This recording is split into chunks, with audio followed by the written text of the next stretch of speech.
Si Klay Thompson ay hindi pumirma ng isang contract extension sa Warriors bago magsimula ang 2023-24 NBA season, at maliban sa isang bihirang in-season na kasunduan, siya ay magiging isang free agent sa Hunyo. Bagamat ang ideya ni Thompson na subukan ang free agency ay nakakabahala sa mga tagahanga ng Warriors, hindi nakikita ng contributor ng NBC Sports Bay Area na si Mark Stein ang 5 beses na NBA All-Star na umalis sa tanging profesional na koponan na kilala, katulad ng sitwasyon ni Draymond Green nitong nakaraang summer.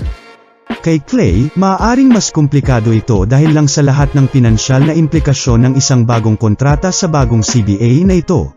Sinusubukan pa rin ng Warriors na hawakan iyon. Sinabi ni Stein kina Laura Britt at Chris Mullin sa Warriors pregame live, bago ang laro ng Golden State laban sa Minnesota Timberwolves noong linggo. Pero hindi ko lang siya mapikturan sa ibang uniforme and look, his father, former NBA player, Michael Thompson, he said it best. He's not going anywhere. He's a dub. That are Michael Thompson's words and I think he's got a magandang hawakan ang Klay Thompson B. Tinutukoy ni Stein ang isang tweet noong Oktubre 20 mula sa nakatatandang Thompson kung saan sinabi niya na Klay go nowhere.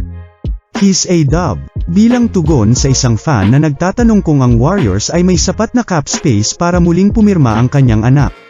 Binanggit din ni Stein na ang pangunawa sa paligid ng mga circles ng NBA ay walang sino man ang makakaisip na maglaro si Thompson sa ibang team sa susunod na season.